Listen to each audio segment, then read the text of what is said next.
Boa tarde, pessoal. Eu sou o Felipe, gestor de relacionamento no Inovativa Brasil, e hoje estarei com o Giovanni, também gestor de relacionamento. Giovanni, dá um oi para o pessoal. E aí, pessoal, tudo bem? Hoje conosco estará o Ricardo Maluf, que estará facilitando o Talk to Me sobre modelagem financeira. A dinâmica é aquela que vocês já conhecem. 30 a 45 minutos de apresentação do conteúdo e, posteriormente, mais 45 minutos para perguntas e respostas. Portanto, durante a apresentação, vocês podem ir mandando as suas perguntas no chat, que ao final nós iremos repassá-las para o Ricardo. Um aviso importante: não deixe de se inscrever no Innovative Experience. O formulário de inscrição foi enviado por e-mail para os empreendedores, tanto do Brasil quanto de impacto. Gostaríamos também de parabenizar a todas as 20 startups aprovadas para a segunda etapa do Inovativa de Impacto. Um último lembrete: por favor, mantenha seus microfones fechados e suas câmeras desativadas durante a apresentação do nosso convidado. Giovanni, é com você. Então, pessoal, eu vou ler aqui um pouquinho sobre o nosso mentor, Ricardo Maluf. Ele é graduado em Administração de Empresas pela FAAP, membro do Conselho certificado pelo IBGC, Instituto Brasileiro de Governança Corporativa, com certificação de Finanças Corporativas no Reino Unido, pela Chartered Institute of Securities and Investments e Institute of Chartered Accountants, na Inglaterra e País de Gales. Ricardo é sócio fundador da Dorset e atua como conselheiro de diversas empresas familiares de médio e grande porte. Ricardo é administrador de fundos certificado pela CVM, a Comissão de Valores Mobiliários, desde o início de 2014. Anterior à fundação da Dorset, em fevereiro de 2010, o Ricardo trabalhou por 2 anos na área de Corporate Banking do Citibank, com foco em clientes de grande porte, em análise de crédito e cash management.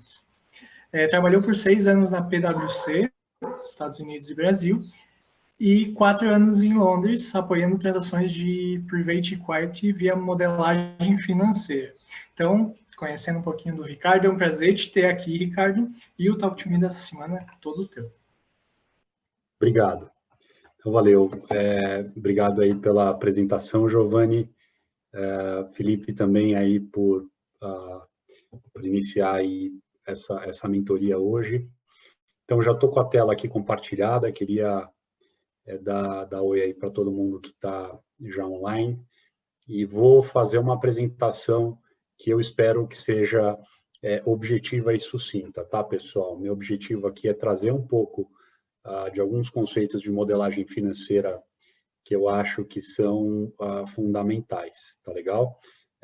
Como aí o Giovanni colocou, desde que eu fundei minha empresa, em modelagem financeira, trazer aqui um pouco desses aprendizados dessa jornada, tá bom? Então, vamos lá. Falar um pouquinho sobre a modelagem financeira, né? De maneira geral, se a gente for ser bem objetivo, a modelagem nada mais é do que a gente desenhar resultados financeiros futuros de uma empresa, de um projeto, de um produto, do que quer que seja, né? Então, a modelagem financeira ela tem por objetivo tangibilizar um cenário futuro através dos números, né? A gente pode também, obviamente, trabalhar com dados históricos, mas eu acho que o principal objetivo da modelagem financeira é olhar para frente, né? É claro que, às vezes, para a gente olhar para frente, a gente precisa, muitas vezes, olhar para trás e ter o aprendizado do passado para conseguir aprender cada vez mais, ser melhor nas estimativas futuras, tá? Então, a primeira coisa que eu queria trazer é, assim, eu acho que muita gente, inclusive eu, né, durante muito tempo, busquei usar a modelagem financeira para convencer os outros, né? E eu acho que a primeira mensagem que eu gostaria de trazer com relação à modelagem financeira é que a primeira pessoa que tem que ser convencida é você mesmo, né? Então, eu acho que essa é uma quebra um pouco de paradigma, né? Porque muitas pessoas enxergam a modelagem financeira como um instrumento de convencimento, né? É uma ferramenta para a gente impactar terceiros e provar para esses terceiros de que determinado projeto, determinada empresa é interessante. Só que Se a gente não tiver convencido, como é que a gente convence os outros? Então, a primeira coisa que eu gostaria de trazer é a primeira pessoa a ser impactada, convencida com relação a determinado exercício é, então, em qual sentido? O primeiro sentido é, eu vou desenhar futuramente, eu vou desenhar o cenário futuro, né, esse desenho matemático, financeiro, de como vai ser a empresa, o projeto, o produto futuramente, né? Vou ver se esse cenário que eu desenhei ele é de fato interessante. Se ele não for, eu paro tudo e volto para a estaca zero. E a partir da estaca zero eu faço de novo um novo desenho a partir de um novo modelo. Então, a modelagem financeira ela começa como uma ferramenta de tomada de decisão. Em primeiro lugar, para você mesmo se convencer se determinado cenário, determinado contexto, vale a pena, de fato, seguir adiante. Tá? Então, primeira coisa. A partir do momento que você está convencido de que determinado cenário é possível, é viável, é interessante, somente a partir daí você passa a ter por objetivo impactar terceiros, né? Então, você, estando convencido, você tem como principal objetivo impactar as pessoas que são as pessoas mais importantes, e essas pessoas vão desde sócios, parceiros, funcionários, e não só investidores, né? Eu acho que as pessoas, às vezes, pensam muito que a modelagem financeira serve para impactar públicos como os investidores, mas a grande verdade é que se a gente não tem a capacidade de influenciar as pessoas ao nosso redor, de que o caminho que a gente está indo ele é interessante, você vai ter problema com absolutamente todo mundo, né? Inclusive as pessoas que trabalham para você.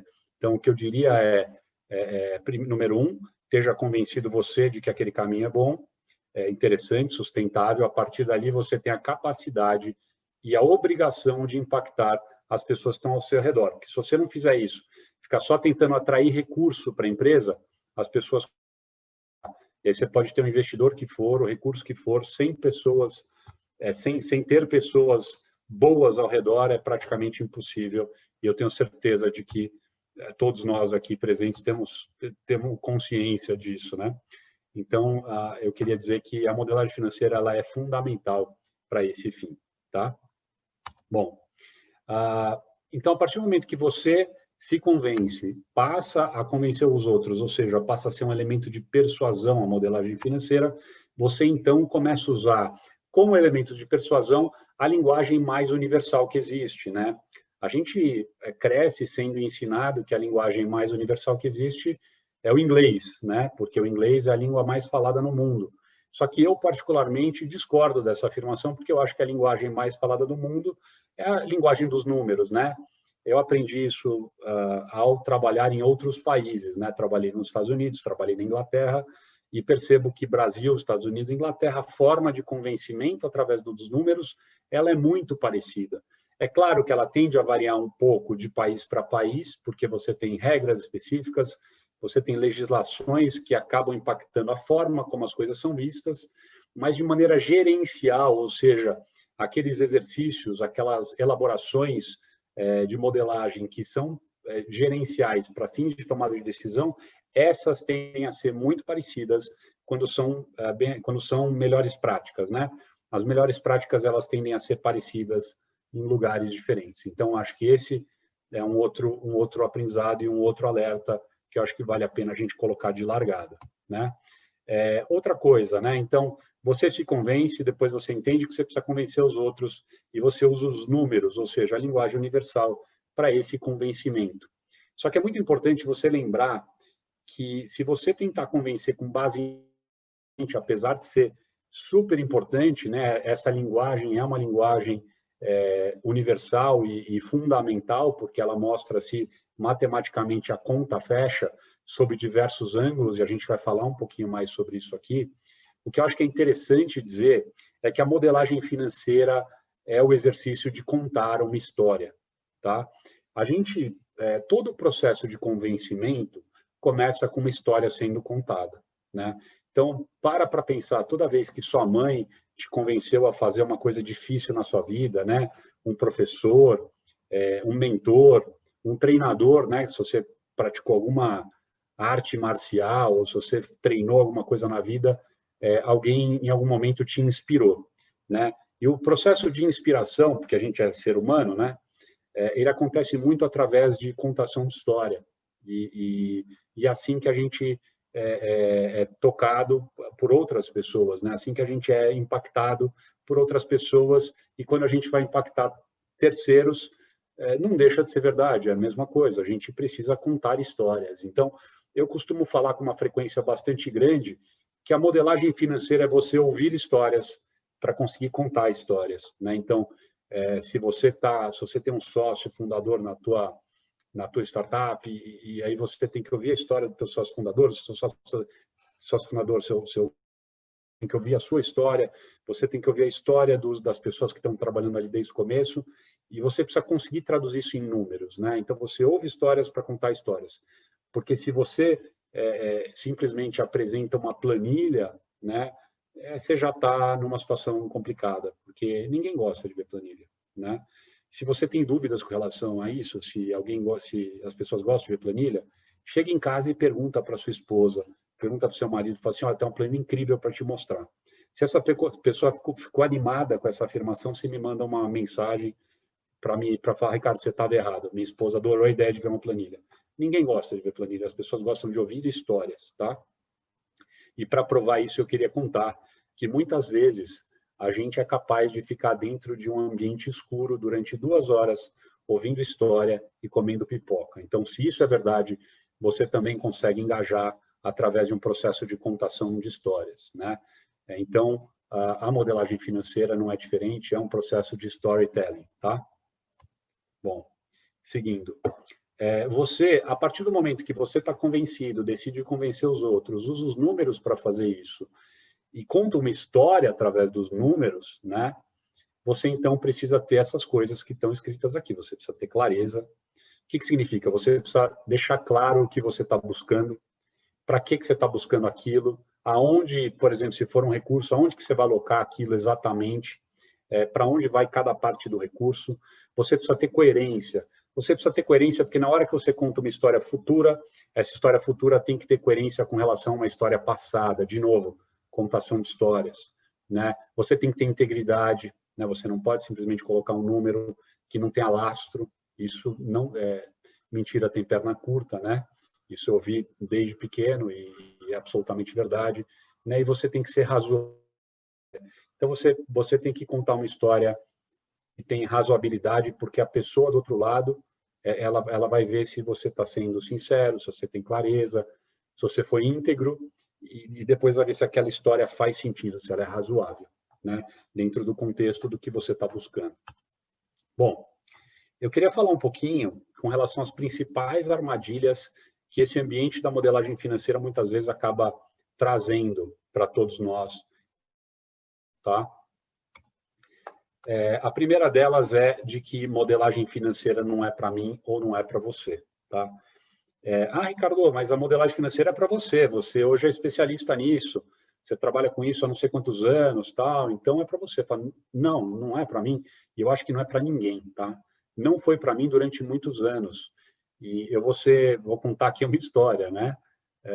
Eu vou contar a história de que durante um bom tempo eu me senti um pouco inapto, eu me senti uma pessoa incapaz de fazer a modelagem financeira. Eu tive feedbacks como esses no lugar onde eu trabalhava. Depois eu fui descobrir que o ambiente onde eu trabalhava não tinha tanta didática, não tinha tanta orientação, né? Era mais tipo jogar na fogueira e cobrar. E a vida é um pouco isso, né? A gente é jogado na fogueira e cobrado. E normalmente as pessoas aprendem modelagem financeira dessa forma e não foi diferente comigo, tá? Então, esse sentimento de que modelagem financeira não é para você, e eu tenho certeza de que muitos de vocês estão com esse sentimento, pode ter certeza que não é para ninguém, não foi para mim, e aí você tem que arregaçar a manga e falar, cara, eu vou encarar isso aqui, não é para mim, mas é muito importante eu entender esse troço para chegar onde eu preciso chegar. Então, a questão não é se é para mim ou não é para mim, e se está difícil ou se está fácil, a questão é onde é que eu quero chegar e o que eu preciso para chegar aonde eu quero chegar. Uma visão de atuação de protagonista, né? A gente precisa ser protagonista com relação aos nossos objetivos no caso, as startups aqui, os objetivos que vocês têm para futuro, para presente, né? Então, esse sentimento de não é para mim, todo mundo tem, tá? Com algumas raríssimas exceções, tá? Hoje, eu não tenho, né? Mas o quanto que eu sofri até entender que eu precisava aprender modelagem financeira para chegar onde eu queria. Foi só assim que eu consegui dominar, tá? Outra coisa que é muito importante, tá? No modelo do passado, as pessoas eram tidas como geniais porque faziam coisas complicadas no Excel e falava, nossa, que super complicado o que você fez, então você é muito inteligente e é o teu modelo financeiro que a gente vai usar. Isso não existe mais, tá? Esse modelo de que o gênio faz coisas complicadas que só ele entende, isso acabou, morreu. Só vai ser levado a sério quem trouxer uma modelagem compreensiva, uma modelagem, de novo, sincera, coerente e assim por diante, tá? Então, hoje, não só na modelagem, eu acho que vocês vão concordar comigo que isso serve para absolutamente quase tudo na vida. Antigamente, o complexo era definição de genialidade. Hoje, a definição nem de genialidade, mas de sucesso está na simplicidade, né? Eu acho que quem trabalha com tecnologia sabe isso melhor do que ninguém.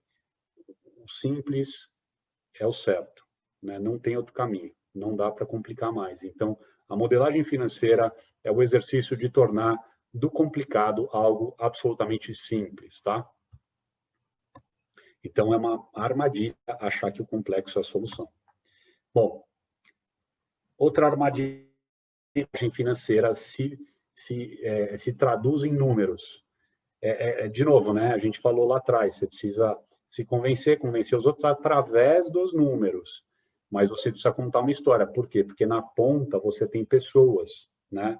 Então, esqueça de que você está usando os números. É claro, ele é a linguagem, mas você está usando os números como linguagem para impactar outras pessoas. Então, modelagem financeira tem a ver com a audiência com quem você está falando. E é menos com relação a número. Então, isso a gente já começa a desconstruir de que modelagem financeira é só para quem é muito bom de número. Não é exatamente o caso. Tá. A outra armadilha é apresentar uma planilha, né, que eu comentei aqui. Então, você tem que saber contar uma história, né? Então, para quem já contou história para o filho na hora de dormir, já sabe que paralelo que eu estou fazendo. É mais ou menos esse. Se você vira para o teu filho e você já incentiva essa questão de histórias que eu faço dentro da minha casa, né? Eu tenho isso com o meu filho. Filho, quer ouvir uma história? Na hora eu falo assim, quero, papai. Você está fazendo o que for, ele quer ouvir a história, né? A gente cresce, vira adulto, a gente também quer ouvir história. A gente acha interessante. Outra coisa, essa armadilha, ela é super legal para quem é inteligente. Então, acho que esse problema aqui, muitos de vocês devem ter esse problema, tá? Porque quando a gente tem um nível de inteligência acima da média, as coisas tendem a ser óbvias para esse tipo de pessoa, né? E quando a pessoa ela é muito inteligente e as coisas são óbvias para ela, qual que é o problema? Ela tem dificuldade de explicar isso para os outros, tá? Então, se você tem uma inteligência acima do normal, potencialmente você vai se irritar ao tentar explicar uma coisa que para você é óbvio e para os outros não é. Então, você tem que engolir um pouco o ego numa hora dessa e falar, cara, eu vou explicar e a pessoa não vai entender. Certeza absoluta, tá? Inclusive, tem um negócio que chama The Curse of Knowledge, né? Que é ou sei lá, a maldição do conhecimento, né?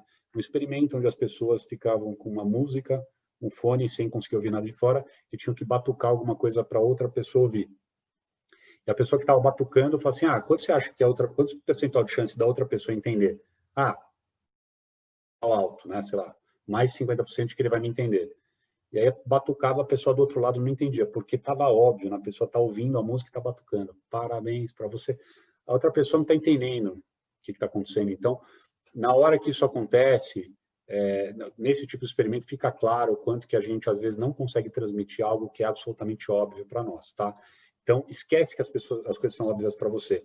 Não só conte uma história, mas conte uma história passo a passo.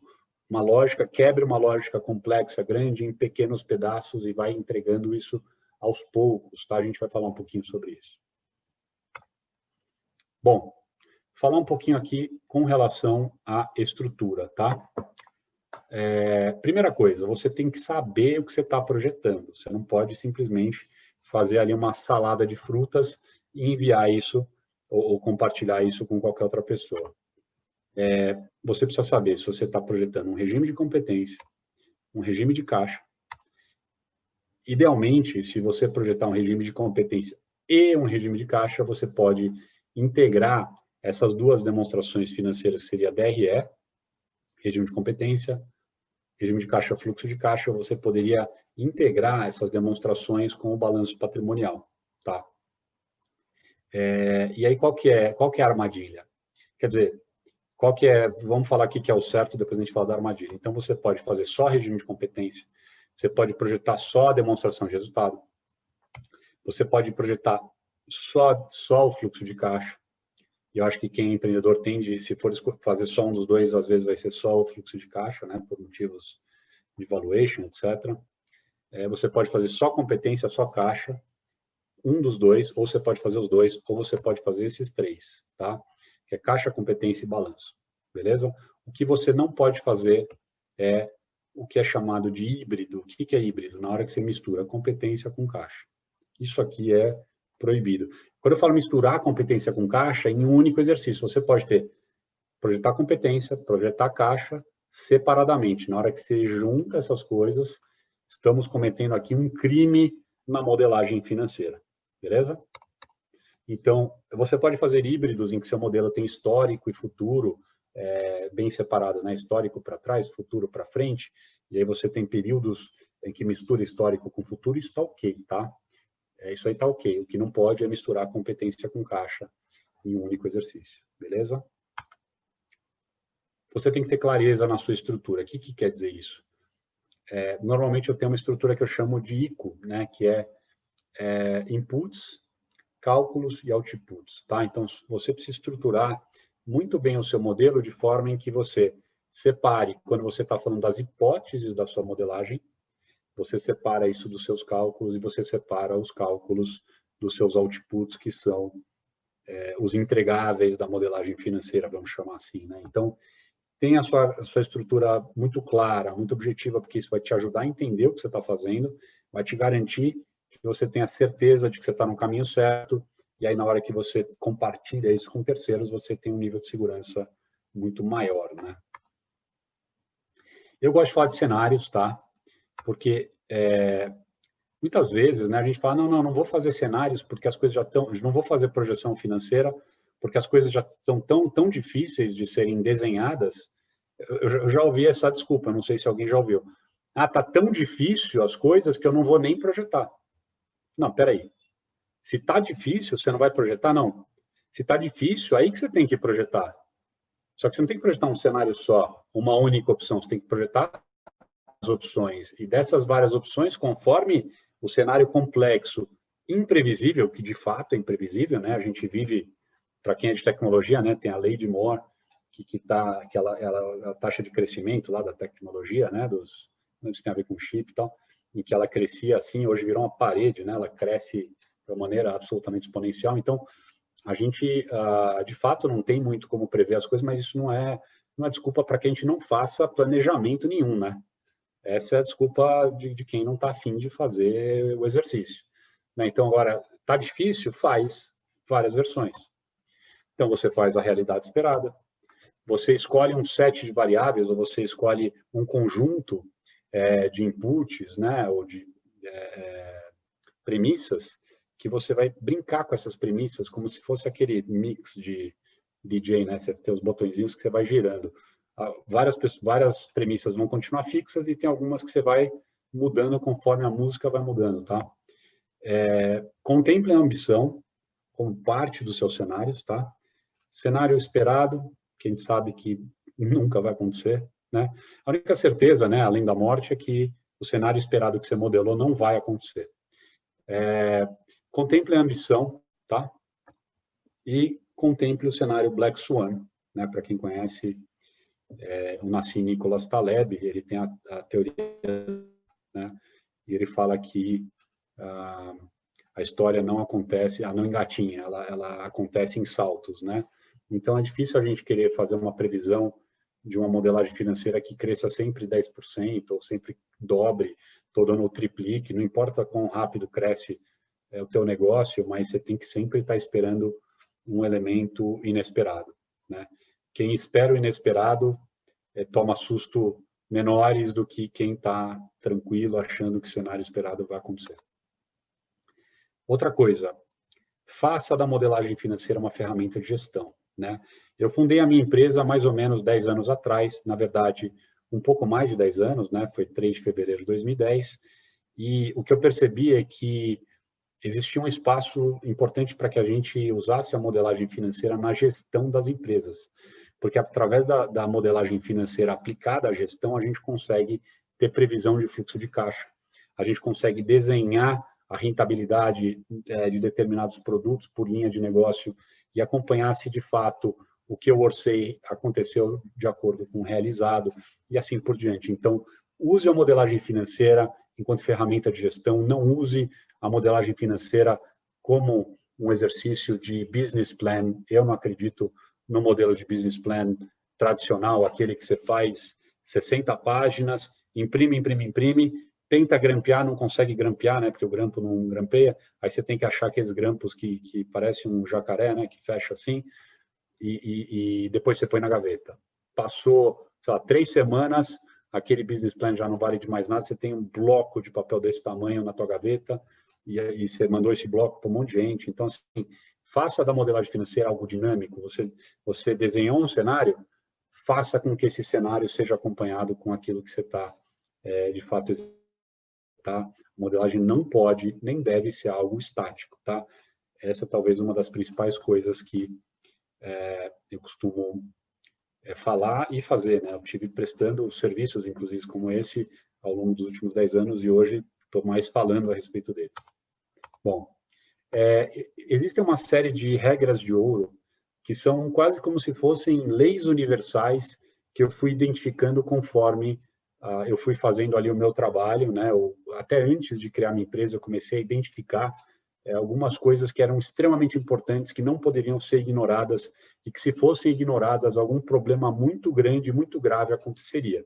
Eu comecei a escrever essas regras de ouro, né? Essas regras que não são minhas, são coisas que eu identifiquei conforme eu ia fazendo ou buscando fazer atividades cada vez mais sofisticadas, e vi algumas coisas que eram gargalos, e fui anotando elas, e eu vou colocá-las aqui. Depois eu descobri que essas mesmas regras de ouro que eu comecei a registrar, elas ordenadas, elas traziam a ordem como uma modelagem financeira deve ser feita. A gente vai falar um pouquinho sobre isso aqui, tá bom?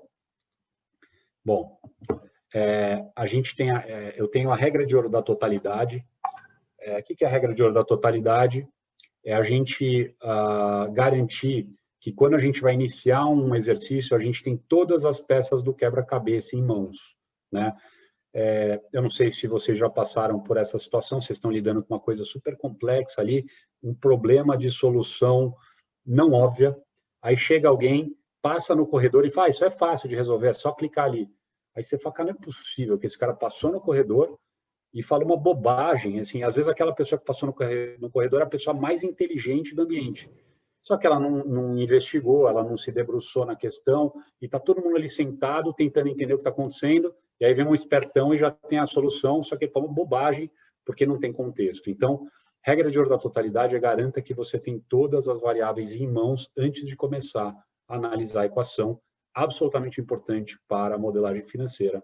Depois que você tem todas as peças do quebra-cabeça, garante que você olhe o quebra-cabeça de longe, é o que eu chamo de zoom out, antes do zoom in. O zoom in é a hora que você entra no micro detalhe do cálculo, micro detalhe do problema, e a hora que você está fechado ali no micro detalhe você perde a sua visão periférica, você não consegue olhar muito ali.